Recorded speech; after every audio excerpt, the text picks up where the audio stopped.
April is National Child Abuse Prevention Month. What are you doing about that? And the following month is May, when we are going to make time for Taiwan. We'll discuss that and more as Kababayan LA starts right now.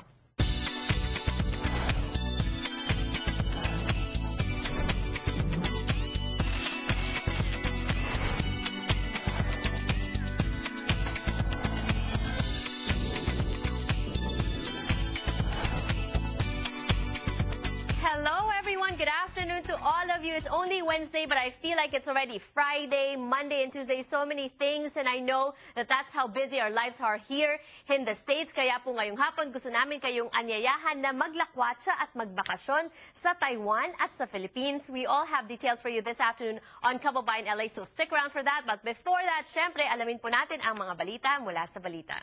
Pinoy na Pinoy, Weekend Balita. Ronnie Ligo, what exactly is a government shutdown and how close are we to getting to that point? Alam mo, Janelle, magandang hapon nga pala, by the way, malalaman natin actually mamaya raw, kung talaga magkakaroon ng deal sa Washington. However, nabanggit mo na nga, kung magkakaroon ng federal shutdown, maraming maapektuhan, yung mga federal agencies. Kabilang na rito ang Postal Service, ang ating mga mail, although marami na sa atin nag-i-email, marami pa rin tayong mga hindi na matatanggap dyan, yung mga bills natin or whatever.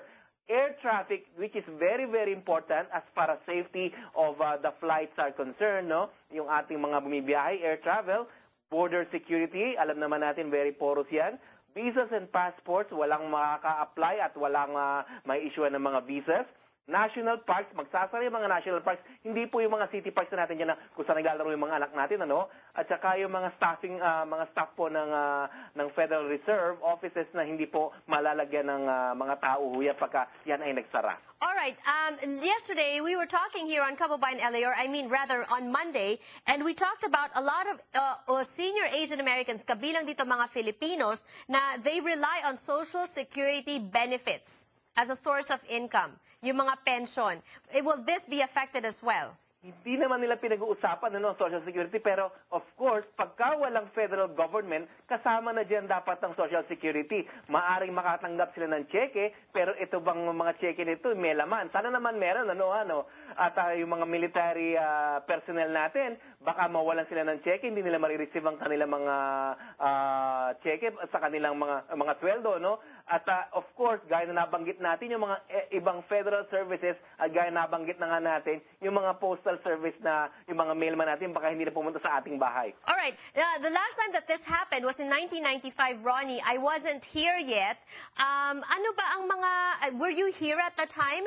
And what can we expect should a federal shutdown arise? Oo, time din niya nung ang speaker, House Speaker si Newt Gingrich, na tatakbo yatang presidente this year, nagkaroon nga ng federal shutdown na dating term ni Presidente Bill Clinton, at yun nga nabanggit ko ay nagsara. Kasi na nga, pinaglalabanan nila rito ay ang budget. Ang mga conservatives o mga Republicans, especially yung mga hard right na sinasabi nila, mga Tea Party movement, gusto nila ikat ng ikat ang budget ng gobyerno. Of course, pag pinag-usapan natin ng budget, ito yung mga perang ginagamit ng federal government para swelduhan itong mga taong ito, at saka para itong mga operations na sinasabi natin, mga federal agencies, magtuloy-tuloy ang kanilang operations. Ang sinasabi ng Republicans, they want as much as $100 in cuts for the year 2012. Tapos pati itong 2011 na ito, ang sinasabi naman nila, ang bibigyan lang doon ng Democrats 33 billion. Baka mag-meet sila halfway. Ang sinasabi ng Republicans recently, mga 63 billion dollars ang ikat dito.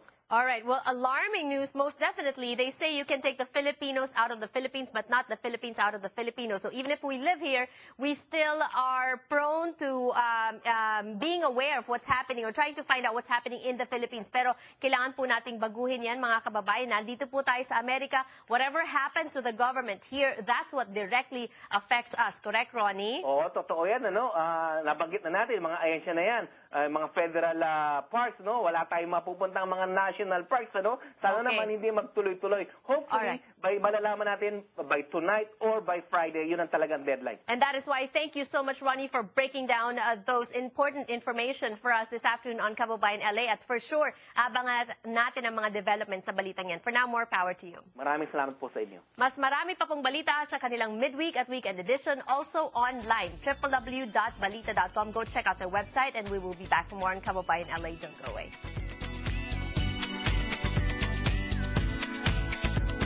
Ang Kababayan LA ay hatid sa inyo ng McDonald's. Anong mga bagong McCafe Espresso drinks?